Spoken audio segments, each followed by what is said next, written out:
आज आर्याभिविनय ग्रंथ में द्वितीय प्रकाश का 16वां मंत्र स्वाध्याय के रूप में पढ़ा गया।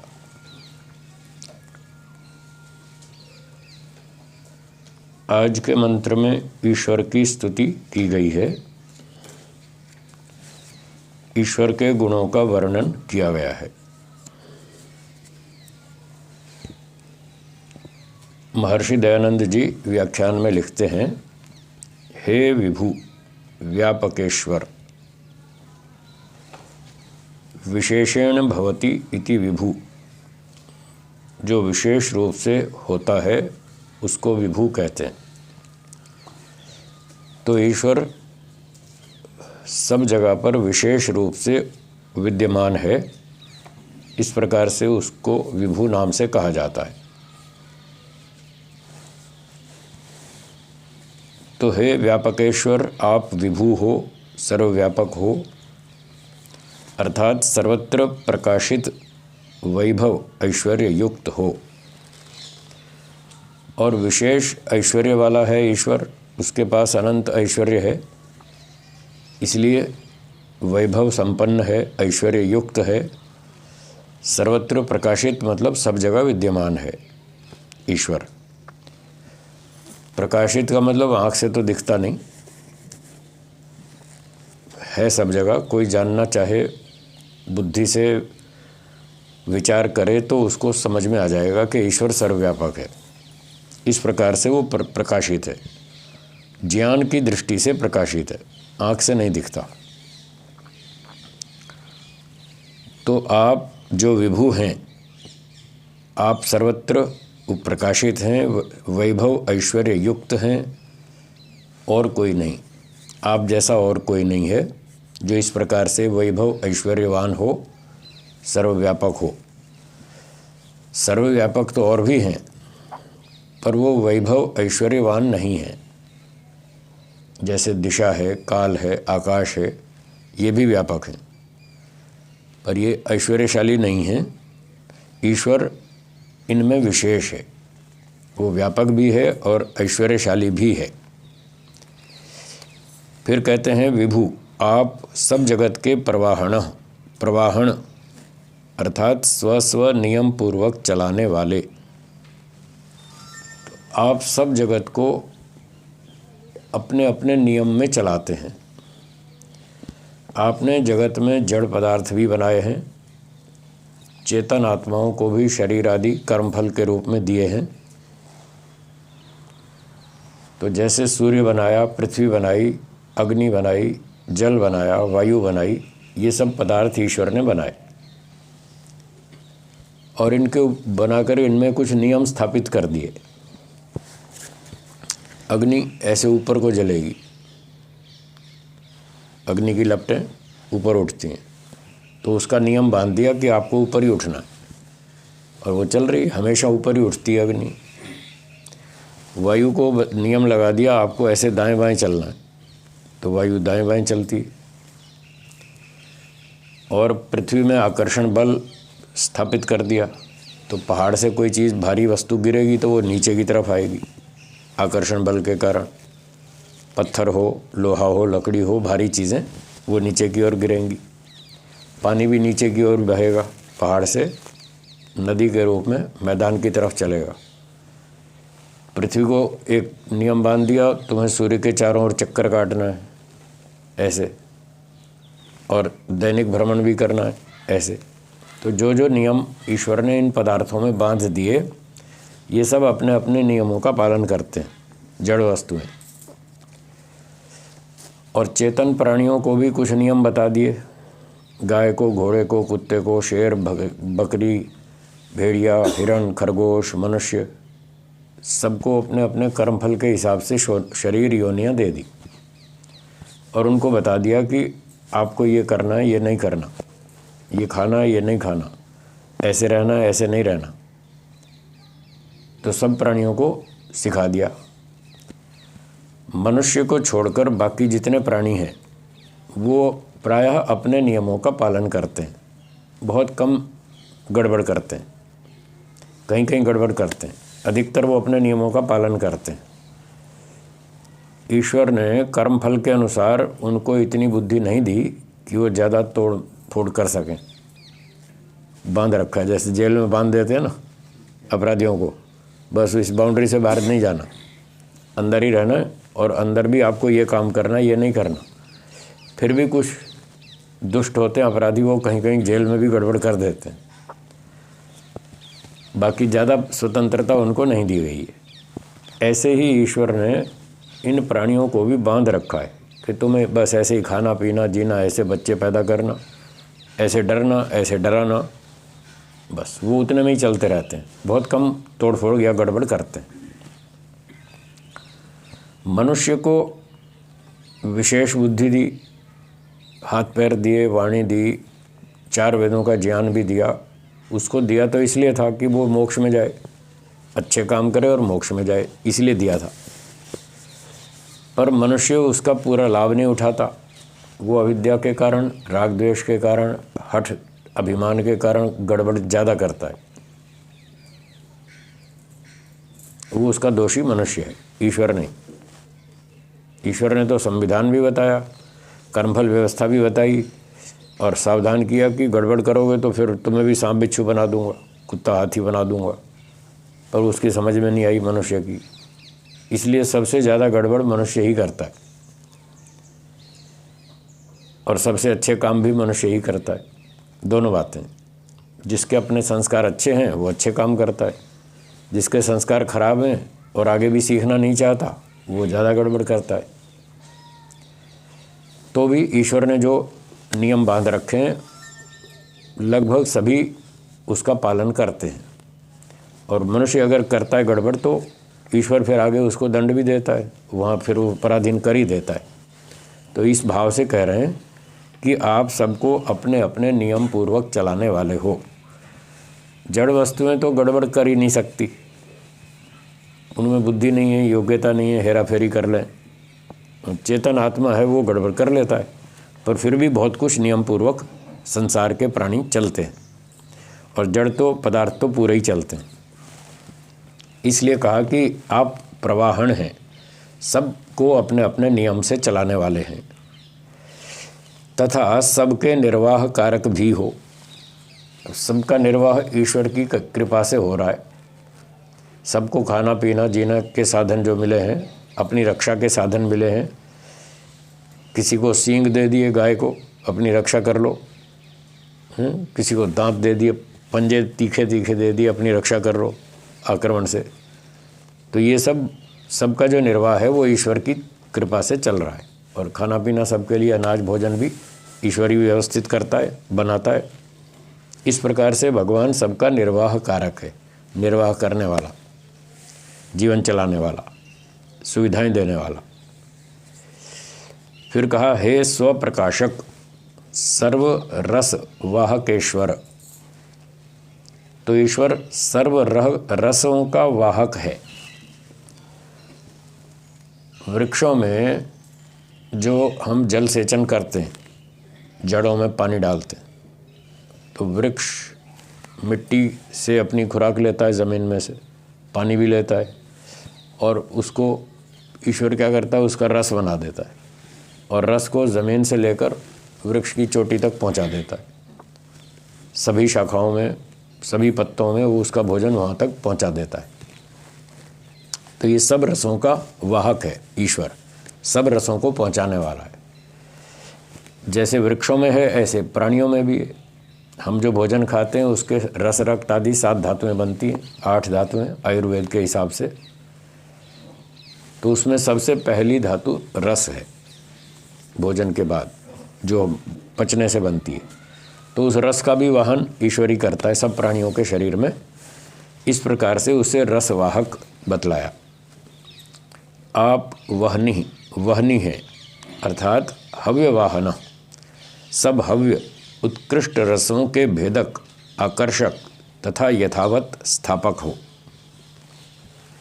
तो जैसे भोजन में बहुत सारी चीज़ें होती हैं, हम दाल रोटी सब्जी खीर पूरी हलवा मिठाई फल फूल सब खाते हैं, तो उनसे जब भोजन का पाचन होता है तो बहुत सारी चीज़ें अलग अलग कर देता है ईश्वर।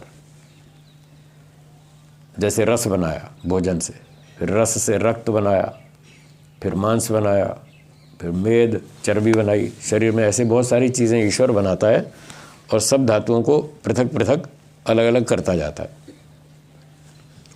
तो आप उत्कृष्ट रसों के भेदक हो।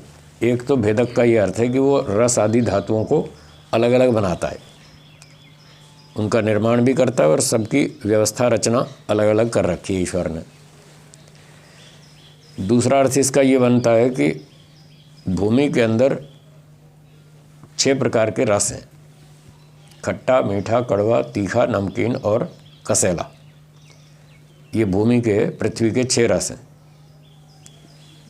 तो ईश्वर क्या करता है, यदि हम आम का बीज बोएंगे तो उसमें से रस, मीठा रस निकाल के आम के वृक्ष में पहुंचा देगा। करेला बोएंगे तो कड़वा रस निकाल लेगा, वो करेले में पहुंचा देगा। आंवला बोएंगे तो उसमें कई रस डाल देगा इकट्ठे ही, कसेला भी है उसमें और भी हैं। मिर्ची बोएंगे तो तीखा रस। ऐसे रसों का भेदक है। भिन्न भिन्न वृक्षों में भिन्न भिन्न रसों को पहुंचाने वाला, भिन्न भिन्न करने वाला, आकर्षक, उनको खींचने वाला, भूमि से खींच करके और यथावत स्थापक, अलग अलग वृक्षों में अलग अलग रसों का स्थापन करता है ईश्वर। तो ये ईश्वर का एक गुण है, उसकी स्तुति कर रहे हैं हम। फिर आगे कहते हैं, हे आत्मन आप शीघ्र व्यापनशील हो। तो आप शीघ्र ही सब जगह व्याप्त हो जाते हो, पहुंच जाते हो। तो ये कथन मात्र है, पहुंच जाते हो। ईश्वर तो पहले से ही व्यापक है, कोई आता जाता तो है नहीं। तद ए जाति तन नहीं जाति, ईश्वर चलता नहीं है, न ए जाति। तद ए जाति, वो दूसरों को चलाता है, खुद नहीं चलता, खुद तो पहले से ही व्यापक है। तो शास्त्रों में जब हम शास्त्रों को पढ़ते हैं, अर्थ करते हैं वाक्यों का, शब्दों का, तो पहले भी बताया था, एक होती है अभिधावृत्ति, शब्द की एक अभिधावृत्ति होती है। इसका अर्थ होता है कि पहले शब्द का मुख्य अर्थ लेना चाहिए। जो शब्द मुख्य अर्थ को कहता है, वो जब हम शब्द या वाक्य से वो अर्थ लेते हैं तो उसका नाम है अभिधावृत्ति, मुख्य कथन। और जब अभिधावृत्ति में अर्थ लागू नहीं बैठ रहा, ठीक से बैठ नहीं रहा, तो फिर लक्षणा करनी पड़ती है, उसका नाम है लक्षणावृत्ति। लक्षणा का मतलब अर्थ बदलना, क्योंकि मुख्य अर्थ तो फिट नहीं बैठ रहा, तो फिर अर्थ बदलो। और एक तीसरी होती है व्यंजनावृत्ति। व्यंजना का अर्थ होता है शब्द हमने पढ़ा, सुना, उसका मुख्य अर्थ भी नहीं लिया और दूसरा जो लक्षणा वाला गौण अर्थ था वो भी नहीं लिया, एक अन्य ही अर्थ उसमें से व्यक्त हुआ, एक अन्य अर्थ की अभिव्यक्ति हुई, उसका नाम व्यंजना है। तो शास्त्रों में तीनों प्रकार से शब्दों के, वाक्यों के अर्थ किए जाते हैं, कहीं अभिधावृत्ति से, कहीं लक्षणावृत्ति से और कहीं व्यंजनावृत्ति से। तो एक उदाहरण देता हूँ।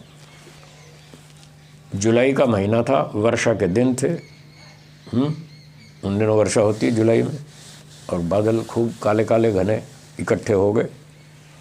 तो एक व्यक्ति ने दूसरे से कहा, जी अब बस थोड़ी देर में वर्षा होगी। तो इस परिस्थिति में वर्षा होगी, इसका अर्थ क्या बनेगा? पानी बरसेगा, बादलों से पानी बरसेगा, ये वर्षा का मुख्य अर्थ है। तो यहाँ प्रसंगानुसार, परिस्थिति के अनुसार वो लागू हो रहा है, तो इसको बोलेंगे अभिधावृत्ति। वर्षा होगी अर्थात पानी बरसेगा, ये इसका मुख्य अर्थ है। अब महीना है मार्च अप्रैल का, कोई बादल नहीं, कोई वर्षा का मौसम नहीं, दूर दूर तक कोई भी बादल नहीं दिख रहा, और छोटा भाई माँ को बोल कर गया, मैं 1 घंटा खेलने कूदने जा रहा हूँ, 1 घंटे बाद वापस आ जाऊँगा। 1 घंटा बीत गया, छोटा भाई घर में लौटा नहीं। तो माँ को चिंता हो गई, क्या बात है, 1 घंटा हो गया, 1.5 घंटा हो गया, आया क्यों नहीं? तो बड़े भाई को भेजा, जाओ उसको ढूंढ के लाओ, आया क्यों नहीं अब तक? 1 घंटा बोला था, अब 1.5 घंटा हो गया, अब तक नहीं आया, जाओ ढूंढ के आओ। तो बड़ा भाई गया ढूंढने, और वो भी आधा घंटा इधर उधर घूमता रहा। फिर आधे घंटे बाद उसको मिला छोटा भाई। तो अब बड़े भाई ने छोटे भाई से कहा, बच्चू आज तू घर तो चल, देखना आज बरसात होगी। हैं जी, क्या होगी? बरसात होगी। अब पानी बरसेगा क्या? तो चप्पल की बरसात होगी, थप्पड़ की बरसात होगी। इसका नाम है लक्षणावृत्ति। अब पानी वाला मुख्य अर्थ नहीं ले सकते यहाँ, क्योंकि वो प्रसंग में लागू नहीं हो रहा। पानी थोड़ी बरसेगा, अब तो थप्पड़ बरसेंगे। तो जब वाक्यार्थ बदल दिया जाता है, शब्द का अर्थ बदला जाता है मुख्य लागू न होने से, उसको लक्षणावृत्ति कहते हैं। उससे मिलता जुलता बरसात तो होगी, पर पानी की नहीं, थप्पड़ की बरसात होगी, चप्पल जूते की बरसात होगी। ठीक है। और तीसरा है व्यंजनावृत्ति। इसी वाक्य में व्यंजना का उदाहरण सुनिए। एक व्यक्ति को बम्बई जाना था यात्रा में, तो उसने, वर्षा का ही मौसम था, है वही जून जुलाई समझ लो, जुलाई अगस्त। तो उसने सुबह सुबह कपड़े धो के छत पे डाल दिए कि धूप में सूख जाएंगे तो फिर मैं लेके जाऊं यात्रा में। उसने छत पे कपड़े सुखा दिए और वो अपना काम में लग गया। थोड़ी देर में बादल इकट्ठे हो गए। तो उसके पड़ोसी ने देखा कि इसको यात्रा में जाना है, इसने कपड़े सुखा रखे हैं छत पर और बादल इकट्ठे हो गए और अभी वर्षा हो गई तो कपड़े भीग जाएंगे, सूखेंगे नहीं। तो इसको थोड़ा सूचना दे दें कि अपने कपड़े उतार लो, कभी कपड़े भीग ना जाएं, फिर तुम्हारी यात्रा बिगड़ जाएगी। आधे तो सूख चुके हैं, अब वर्षा हो गई तो फिर वो और गड़बड़ हो जाएगी। तो वो ये कहना चाहता था अपने मित्र को कि भाई कपड़े उतार लाओ, कभी तुम्हारी यात्रा बिगड़ ना जाए, कपड़े गीले ना हो जाएं, फिर आपको परेशानी होगी यात्रा में। वो कहना तो ये चाहता था कि अपने कपड़े उतार लाओ, पर उसने सीधा ये वाक्य नहीं बोला। उसने कहा भाई बादल इकट्ठे हो रहे हैं, बस वर्षा होने वाली है, वर्षा होने वाली है, बादल इकट्ठे हो रहे हैं। तो वो ये नहीं कहना चाहता कि वर्षा होने वाली है, वो कहना तो ये चाहता है कि अपने कपड़े उतार लाओ, पर सीधा सीधा उसने नहीं बोला। एक गुप्त अर्थ है उस वाक्य में जो ऐसा बोलने से अभिव्यक्त होता है। तो वो सुन के उसका वाक्य वो समझ गया कि हाँ ये क्या कहना चाहता है कि कपड़े उतार लाओ, कभी तुम्हारे कपड़े भीग ना जाए, कहना तो ये चाहता है। तो इस स्थिति में जो ये अर्थ निकाला कि वर्षा होने वाली है, बादल इकट्ठे हो रहे हैं, तो इसका जो ये अर्थ निकाला कि कपड़े उतार लाओ भीग ना जाए, इसका नाम है व्यंजनावृत्ति। ये उसमें गुप्त अर्थ है जो छिपा हुआ था, जो अब प्रकट हुआ इस वाक्य से। 3 बात समझ में आ गई। तो प्रसंगानुसार देखना पड़ता है कि यहाँ अभिधावृत्ति लागू करें, लक्षणा करें या व्यंजना करें, क्या करें। इस तरह से शास्त्रकार समझ में आता है। अब यहाँ कह रहे हैं आप शीघ्र व्यापनशील हो। अब इसका शाब्दिक अर्थ लेंगे, मुख्य अर्थ अभिधावृत्ति से, तो इसका अर्थ बनेगा कि आप बहुत तेज़ चलते हो। जैसे बिजली बहुत तेज़ चलती है, उसकी स्पीड बहुत तेज़ है। तो ईश्वर को भी यदि ऐसा माना जाए कि वो बिजली की तरह बहुत तेज़ भागता है, फिर तो अभिधावृत्ति बनेगी। पर ये अर्थ निकालना वो शास्त्रों के विरुद्ध है, वेदों के विरुद्ध है। क्या ईश्वर ऐसे गति करता है, भागता है? नहीं भागता। तो इसलिए ये अर्थ नहीं बनता, इसको छोड़ देंगे। फिर लक्षणा करेंगे, दूसरा अर्थ बदलेंगे, व्यापनशील हो, शीघ्र व्यापनशील हो। इसका अर्थ करेंगे कि आप पहले से व्यापक हो, सब जगह पर पहले से पहुँचे हुए हो, आप आते जाते नहीं हो। अब शीघ्र का तात्पर्य ये हुआ कि कोई बिजली बहुत तेज़ चलती है, वो जितनी जल्दी कहीं पहुँच जाती है, ईश्वर उससे पहले वहाँ पहुँचा हुआ है।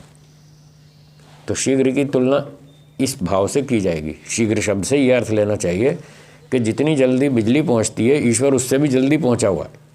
ये अर्थ इसका बनेगा। भाव तो यही है, बाकी ईश्वर तो पहले से सब जगह व्याप्त है या व्यापक है। श्वात्रः प्रकृष्ट ज्ञान स्वरूप।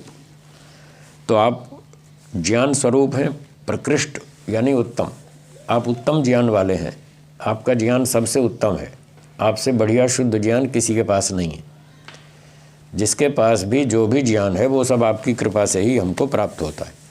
तो आपका सबसे उत्तम ज्ञान है श्रात्रम श्रात्रः और प्रचेता, प्रकृष्ट ज्ञान के देने वाले हो, असी हो।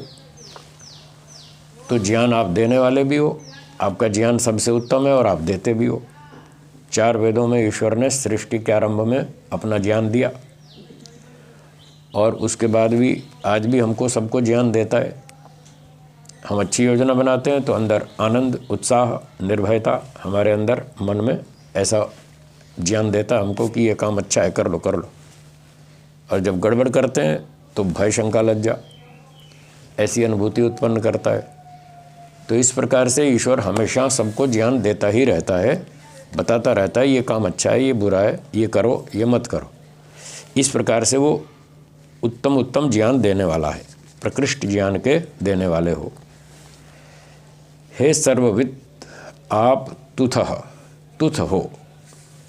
तो तू धातु गति, वृद्धि, हिंसा आदि इन अर्थों में है। इसमें तू धातु से थक प्रत्यय किया है, तुथा।